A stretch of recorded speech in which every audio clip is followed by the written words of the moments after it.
Why, hello there, all of my friends, enemies, enemies to friends, antagonists, dragonists, tritagonists, and all the rest. Welcome to the Pop Culture Mike channel. My name is Mike, and I love pop culture, hence the name. I've been gone for a bit, like more than a bit. Um, I've been trying to figure out just what to do to come back. I had a pretty crazy end of 2021 that was kind of stressful, kind of a lot of stuff going on, so I wasn't really able to make another video. But now I'm back, and I have a few things in the works, including a full series retrospective of Attack on Titan. Once that's done airing, I'll make the final. I guess I'll put the final pre-production phases into that, and then start actually making it. Um, Aside from that, I've just got stuff planned, like some more edits that I was thinking of doing. One for Cad Bane, because I was inspired recently, obviously. One for Demon Slayer, because this last season just really blew me away. Um, I've also been like starting to just log stuff down that I've been watching throughout the year on Letterboxd and Tracked, so that I can make lists at the end of the year for all the movies and shows I watched. But obviously, while I'm waiting for that to happen, like I need the year to finish before I can actually make a video talking about everything. So for coming back, I was thinking of things to do, and I decided instead of like trying to do a full formal video with all the editing and everything and a bunch of footage and everything, I'm just gonna talk basically. I might do more videos like this whenever I just need something to talk about. Um, and so I'm going to be talking specifically about Book of Boba Fett, which at the time of me recording this wrapped up just like last week, in 2 days. It's gonna be a week ago that it ended. Um, and I have some thoughts on Book of Boba Fett that I just wanted to get out there. Also, I might do more videos with like a face cam. I might do less videos with a face cam. I don't know. Might do more where you don't see me. I might do more where you do see me. We'll just have to see what comes of that, you know? I don't know. But yeah, let's talk about Book of Boba Fett. I have some notes here, but I don't really have like a formal script for this, so sorry if I kind of ramble a bit at times. So basically, Book of Boba Fett, I was genuinely really excited for this show. I don't know. I thought it was gonna be really cool. It's by a lot of the same people who did The Mandalorian, who did Clone Wars, who are like the people to go to when you want some good Star Wars shit to be made. Like those are the people you want to talk to. You want to talk to Dave Filoni. You want to talk to Jon Favreau. But man, I will try I will try as much as I can not to compare this to The Mandalorian, because that's fully not fair. This is not the same show. It's very different. Um, and I don't know. It's just like it's the whole thing of like some of the more mid MCU stuff. Like that would have been the best comic book movie of all time, like 10 years ago. But then Infinity War came out, and now like Black Widow is one of the worst MCU movies in most people's minds. It's like that kind of thing where it's like I don't know, just comparing something to like a masterpiece isn't really fair. Um, oh boy. So, where do I start? I guess I'll start with Boba Fett, who is a character who, from the beginning, a lot of people really did not like what they were doing with Boba Fett. I really did. Because, like, the thing is, if Boba Fett in this show was the exact same way he is in Legends, and the same way that, like, people think about him, he would have just been Din Djarin. That's the thing. Uh, Cosmonaut Friday Hour made a video where he talked about Book of Boba Fett, and he mentioned like Din Djarin is what all of us think of Boba Fett as being. He's like this Mandalorian badass who's got like all the cool weapons and like doesn't take shit from anybody. That's Din Djarin. That's Legends Boba Fett. So they needed to do something different with him, and I was all there for the setup of the arc that we get in the first 3 episodes. I think really the first two especially. But like, from the first 3 episodes, we get like this sense that, oh boy, we're going to get this new take on Boba Fett, where he's going to switch from being a bounty hunter, like a, for all intents and purposes, Legends Boba Fett, he's cool, but he's a terrible human being. Like a lot of Star Wars characters are just like really awful people, but then like they do things that make them morally right, or in some cases they don't, but they just are badass, and so we really like them. Like I love Cad Bane. He's one of my favorite Star Wars characters. Completely awful person. So the idea of taking Boba Fett, iconic bounty hunter, iconic for killing, like he's told not to disintegrate people. He does that, you know? Boba Fett's a fucking menace. So taking him and forcing him instead to be like a Tusken and have to adapt to their culture and their ways and learn and grow and learn about not just being like a solo act and working with a family and everything. That setup is fucking amazing. Like the setup of this show that we get in the first two episodes is genuinely incredible. The thing is, that goes nowhere. Because I was thinking like, okay, so Boba Fett in episode three, I think it's three or four. I don't remember which one at this point. His Tusken family gets massacred. They're all dead. Um, and then,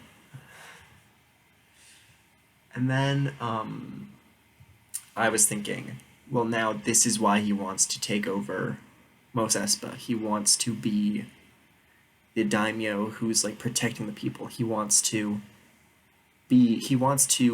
protect, or he wants to like, what I was thinking even was like, he wants to save this planet from itself. Like, he was saved from himself by the Tuskens, he was saved from the self destructive life of a bounty hunter. And Tatooine thrives on bounty hunters and crime, and so he wants to save it from that lifestyle. And I'm like, I'm all for that. If that's the arc they're going with, that's gonna be really cool. That's not the arc they ended up going with. Like, Boba doesn't, he just doesn't have an arc. And like, again, like if you really dig into it, you can kind of piece together like, okay, that might be his like that's why he wants to take over Mos Espa. That's why he wants to take over Tatooine, is because of the things he learned from being a Tusken.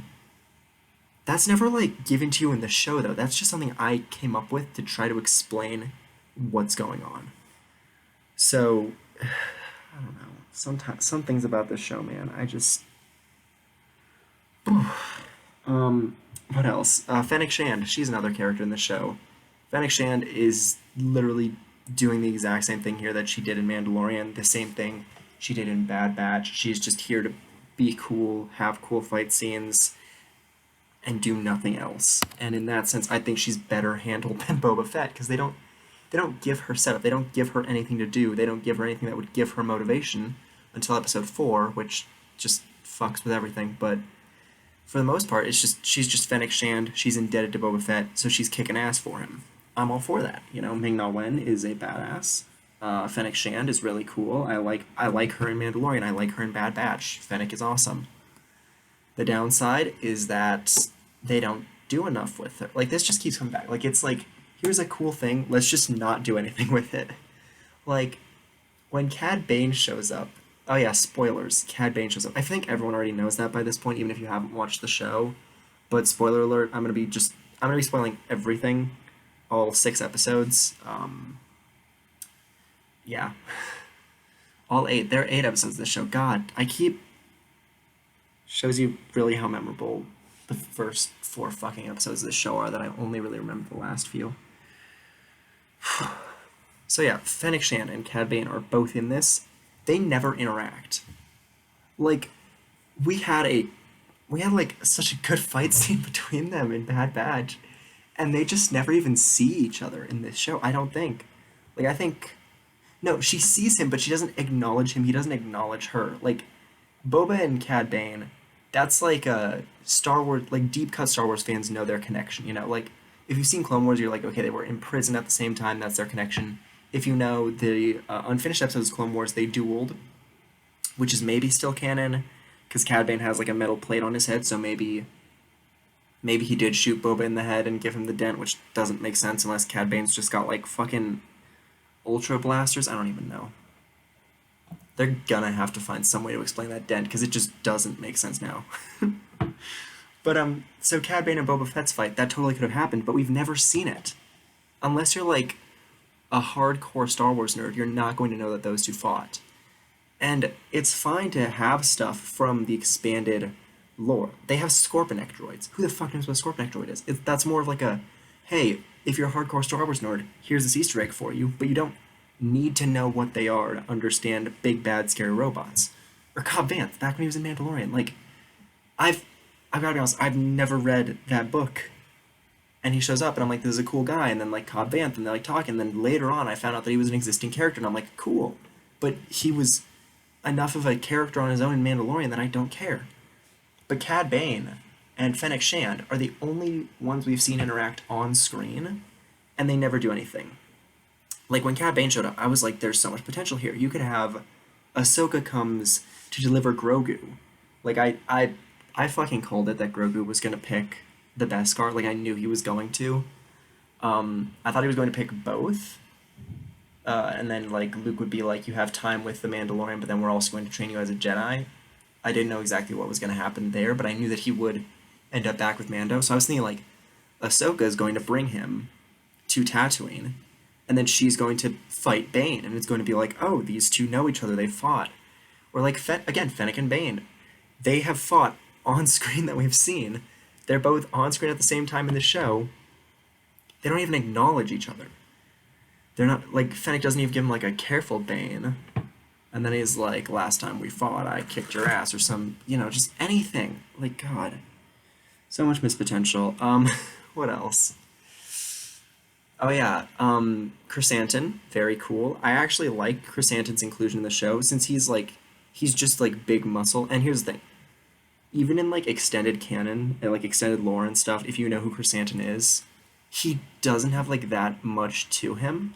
He has a cool backstory, that's without a doubt, but he doesn't have like that much character. I guess he's really like a toughened, hardened badass.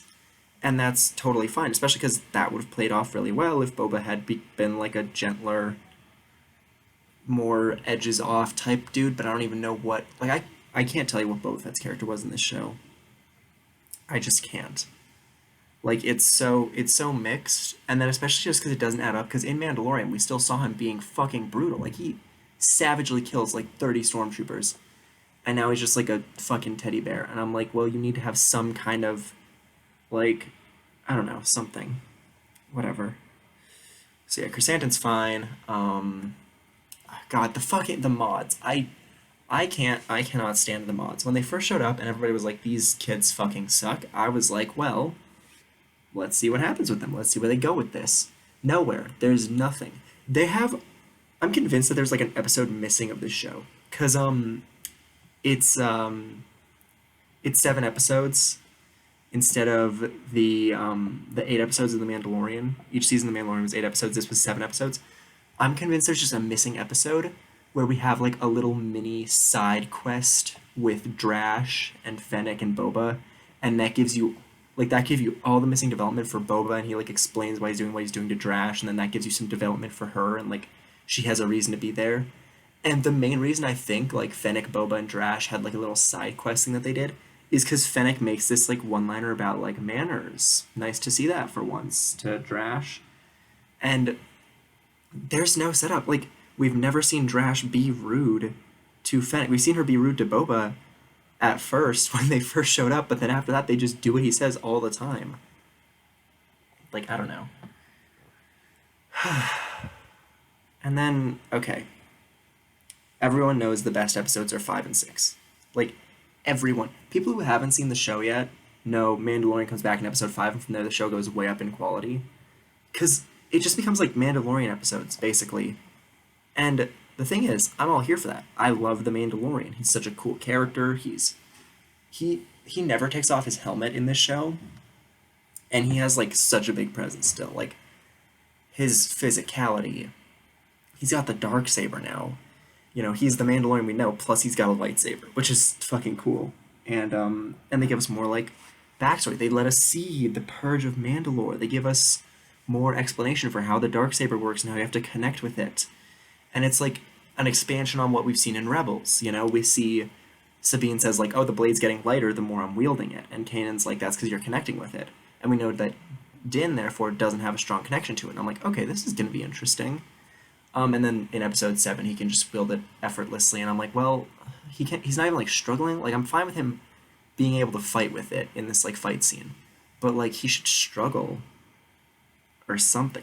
Like I don't know. It's just I don't even know sometimes. Um, but yeah, episodes 5 and 6 are really good. They're Mandalorian episodes, but they're really good Mandalorian episodes. What else? Episode 7 is literally a mixed bag for me. Like, I don't know. I'm trying to think of like rankings I would give to each individual episode. I'm not gonna try to do that. I'm gonna give the whole show a rating at the end. But like, this one is 100% a 5 out of 10 because I'm like, there's genuinely awesome shit in this, and then there's just emptiness and like a mix of stupid bullshit, totally empty nothingness. Like it is a mixed bag for sure. Yeah, I don't know. So, Cad Bane shows up in episode 6. He shows up in the penultimate episode. And I'm thinking, there is so much they can do with this character, with his inclusion. Like, Cad Bane, you can do so much with. Cad Bane is effortlessly cool. He's so easy to give him something cool to do. I mean, you have him show up for 5 seconds as a cameo, and he has a huge fucking presence. Like, his cameo at the end of episode 6 gave me genuine chills. Like, I was like, this is awesome. This is Cad Bane. Hell yeah. And then episode 7, it's just. Episode 7 is just missed potential to me. Like, if you ask me my best explanation of the episode and the show as a whole, it's just missed potential. Like I said, we don't get an interaction between Bane and Fennec. We don't get an interaction between Bane and Ahsoka, which is fine. Ahsoka's just not in this episode. But there are just, like, things that just don't add up. I mean, okay. We have a moment in here that has the potential to fix most of my issues up to this point. Like, not most of my issues. Most of my issues with Boba Fett specifically as a character. You could fix about 80% of the fact that I said Boba has no development by giving him a goal. Like literally, you don't have to. You don't necessarily have to develop your characters like super well. Like I love Attack on Titan. Season 1, Aaron has a very minor arc at the end of the season, but he has a clear goal that makes it easy to follow him. You know, like you can take a character, you don't need to develop them a crazy amount, but if you give them a point A where they're starting and a point B to get to, and give us a compelling journey along the way, you don't need to give them an arc or have them change. You just need to make them interesting and give them a goal, and we can associate with them. And so when Cad Bane says to Boba Fett, one thing I can't understand, what's your angle in all this? And there's a pause. I'm thinking, this is perfect. This is what I've been waiting for. This is Boba telling us, I learned, like just some bullshit, like, I learned the value of a family and being protected from your own darker side. If I can protect this planet from its darker side, then maybe I have a shot to redeem every lost soul here. You know? Something. But he's just like, this is my city. I'm like, since you shot Bib Fortuna, that's the only claim he has to this city. The only reason he has to claim the city is just that he killed Bib Fortuna.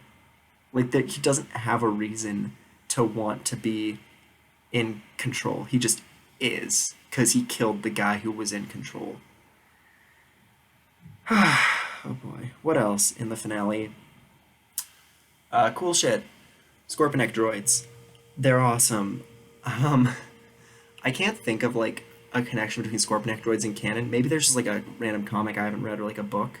As far as I know, they're just in Legends. Maybe there's, like, a little Easter egg in Clone Wars or something to them, but, like, they're never in canon up to this point. This was, like, the introduction of this Legends concept into canon, which, anytime that happens, I'm like, I'm all for this, you know? And they're cool, and they're underused. and there are aspects of them that just don't really add up, and just little things like I don't know. So basically, nerd moment. Scorponeks are just like giant droidicas, basically. Like you get that sense, they're just giant, heavier droidicas. They have a lot of the same weaknesses. I would have liked to see more exploitation of the droid's weaknesses that we know about. Like yeah, we get to see the Rancor defeat the droids by slowly penetrating the shield. That's something you can do. If you move slowly enough through the shield, you can get through it.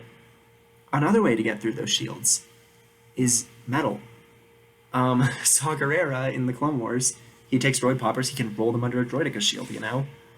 So I was thinking, like, okay, what's gonna happen is, like, Din's gonna have to, like, do this, like, go through the shield, ignite the Darksaber, slice these. No, none of that. Another thing that droidicas have a weakness to, the very top of the shield is a weak point, because it's generated out from there into the orb shape. So, for example, with a lightsaber, you can ignite your lightsaber downwards through the shield and penetrate it. So I was thinking, maybe Din's going to have to do that. Like, he's going to have to break open the shield, and then they can kill it. I don't know. But no, it just comes down to Pacific Rim. Basically, it's just a giant robot fighting a giant lizard. I don't know. And it's cool. Boba riding a Rancor, like, I can't say Boba Fett riding a Rancor isn't awesome. I can't say Boba Fett riding a Rancor fighting giant robots isn't awesome. Like, I can't pretend that that's not really cool.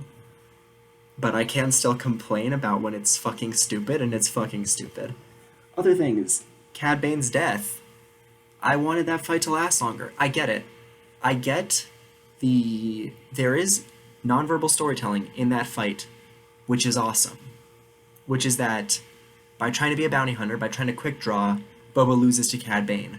By becoming a Tusken, by using his Tusken roots, like he became a Tusken and he has the gaffy stick, and that's why he's able to defeat Bane.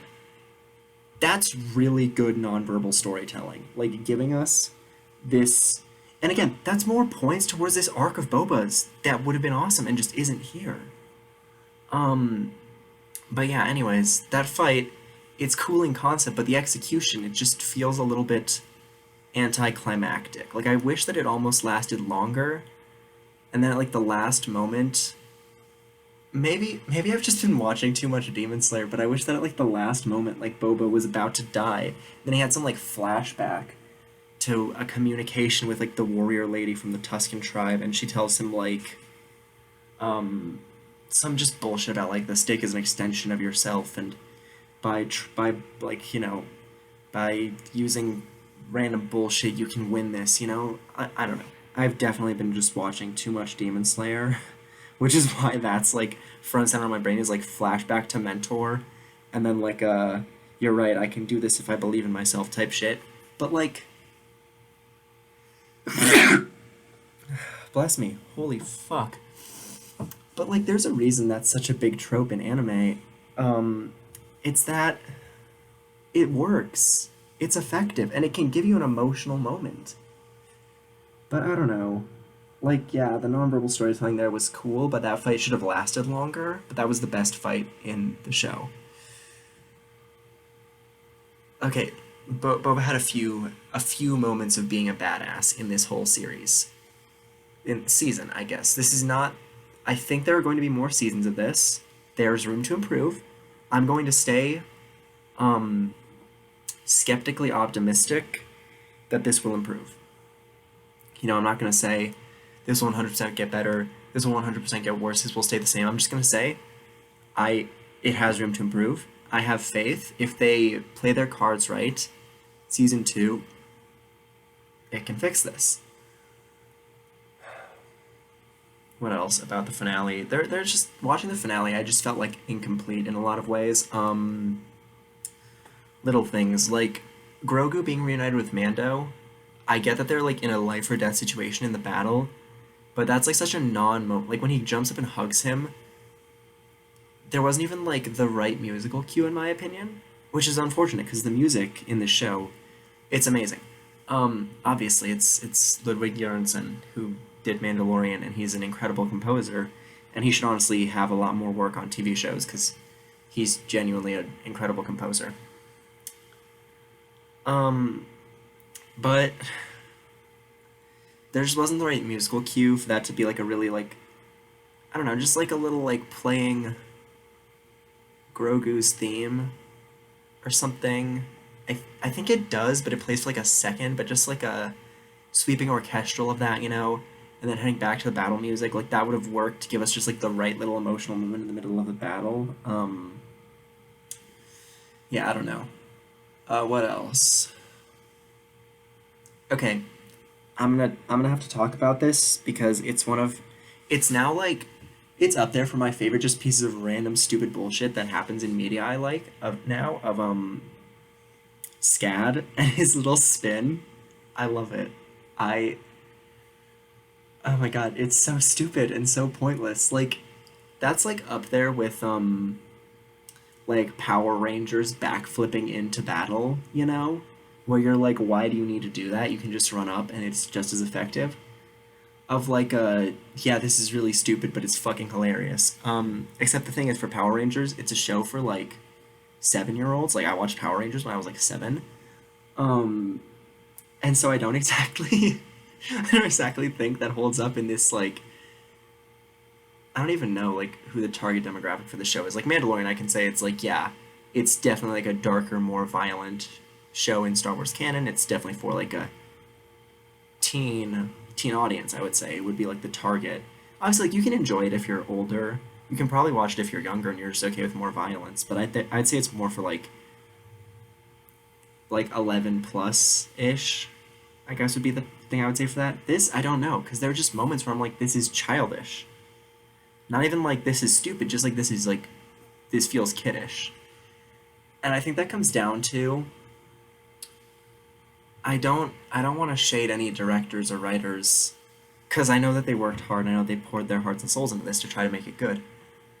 But Robert Rodriguez, man, you can tell that a lot of this was made by the guy who did Spy Kids. Like I'm just saying, like the really good episodes, 5 and 6. Episode 5 is Bryce Dallas Howard, who I again no shade to her. She's a good actress. I'm not going to say she's like a bad actress. I think she's a far better director than she is an actress. Like she is genuinely like, and I'm just saying like, oh, she made a Mandalorian episode. I'm saying like, there's like this. I don't know how many people notice this. There's just like this interrupted long take when Din like gets on the Halo thing, and it's just like a whole long take of him just walking. And then he gets in the elevator and it doesn't cut, and he goes up the elevator. Then he walks over to the table, and then like he gives them the head and stuff, and they have like the little conversation. And as it does so, it pulls around the table, and then it follows him back out into the elevator. And then once he's in the elevator, he reacts to his pain from his burn, and he's like not reacting to his pain. Like he's covering his burn with the head, and then he's just like trying to walk normally. But then the instant he gets to the elevator, he's like,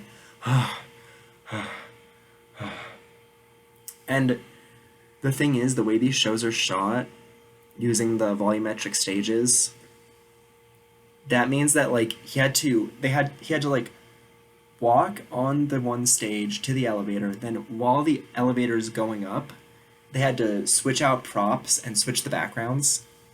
Then he had to walk over the table, interact, walk back. While the elevator is going down, they had to switch it around again, and then he could be on like the level with the blacksmith and stuff, which is really really cool to me. Bryce Dallas Howard should honestly like people are saying like she should direct a Star Wars movie. She should direct a Star Wars movie 100%. I would love to see that. I would love to see what she could do. And then episode 6 is Jon Favreau. It's Jon Favreau. I mean, the guy made Iron Man. The guy made like I know he's not like the only director of The Mandalorian, but like he's one of the two creators of The Mandalorian, like without a doubt. But just like the huge impact of Robert Rodriguez is felt, if you ask me. And he's not necessarily bad by any stretch. He did the Mandalorian season 2 finale, which is incredible. Like that's an amazing finale. But this whole show feels very Robert Rodriguez.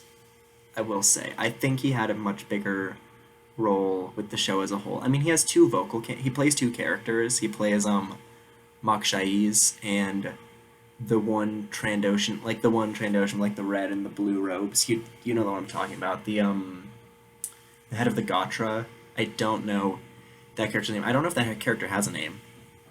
I don't care. Yeah, that's the thing with a lot of characters in this show. I just don't care if they have a name or not. Whatever, it is what it is. But yeah, that's my take on Book of Boba Fett. I don't know. I mean, if you're a Star Wars completionist and you're like, I have to watch everything, I have to consume every piece of media, go for it. There are enough Star Wars Easter eggs. There's enough little bits of lore. Like the Tusken lore is very fun. Um, a lot of like the ins and outs of how Tatooine works is kind of fun to see. But as a whole, I don't know. You can skip this probably. I mean, if you're like a huge Mandalorian fan and you're like, I need to watch this to understand Mandalorian season 3, Grogu gets back with Mandalorian and he gets a new ship. That's all you need. That I cannot see this having any other impact on Mandalorian going forward aside from that. So yeah, I feel like this is kind of you can probably skip this. And it's a shame because Mandalorian and Bad Batch were so good. And I have high hopes for Obi-Wan. I have some hopes for Andor.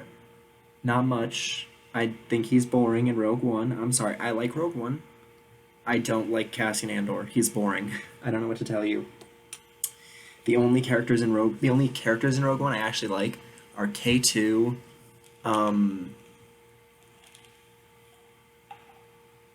who else actually like has a cool thing in that? I guess Chirrut does. Chirrut's kind of cool, and Baze is like he's interesting in the sense that he plays off Chirrut. That's like so Chirrut and K2 are like the only Rogue One characters I care about. So Andor I'm kind of like not as excited for. Obi-Wan I'm very excited for. This was a disappointment to me. I had really high hopes for this, and I just was kind of let down.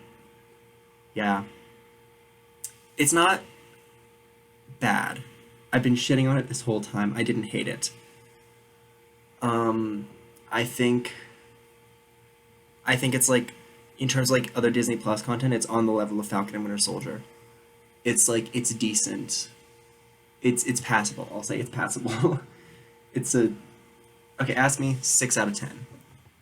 Um, just very much mid, but a little bit above for this cool shit that is here. But it's mostly mid. If you guys get mad at me and you're like, that's a D, that's an F. The way I look at movies and the way I do the 10 scores, I should probably clarify this heading into the future, just in general. Um, I a number out of 10 is like a 5 out of 10 is just something that I have no opinion on, and I'm like, this is middle of like this is extremely mid. I'm not like a 7 is mid. I'm like a 5 is mid. You know. So a 6 is like it's it doesn't suck. That's what a 6 is. A 6 is like this is fine. You know. Give this to a child. I'm sure they'll find entertainment in the show. Give this to an adult who doesn't really care that much. Like I feel like my mom would like this. She would be like, "Well, this is fun and stuff, you know." But like, if you're like a huge Star Wars fan and these characters mean a lot to you, I don't think you'll be satisfied. Which I say because I'm a huge Star Wars fan, and a lot of these characters mean a lot to me, and I was unsatisfied. But yeah, that's about all I have to say on Book of Boba Fett. My next video, I'm not sure what it will be or when it will be. I'm thinking I might do an edit next, like an edit to a song, kind of like my Attack on Titan one. I'm thinking I'm either going to do Into the Unknown by Starset with Demon Slayer, or Dead Man by band whose name I'm blanking on.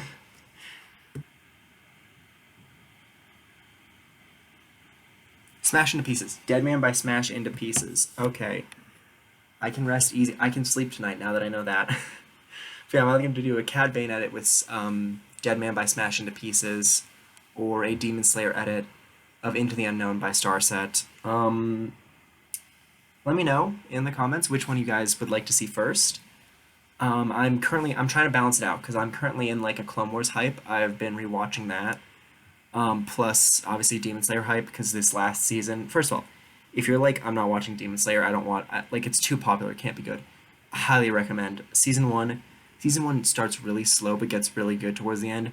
Mugen Train is one of my favorite movies to rewatch. And then season two, the Entertainment District arc, is genuinely phenomenal. Like, I cannot recommend this show enough just for how good it gets in season two. See, I watched Demon Slayer.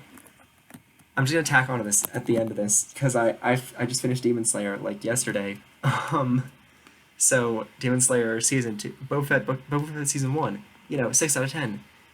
Something positive I can recommend: Demon Slayer season two, 9 out of 10. Easy 9 out of 10. It's so good. Highly recommend.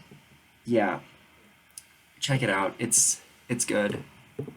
Book of Boba Fett. I don't know. You don't need to check it out. Don't feel like you need to check this out. But yeah. And with that, farewell. Take care. I need some kind of a sign off. So in the comments, tell me A, what I should do next, B, a sign off. Because I have like my quirky little intro that I came up with.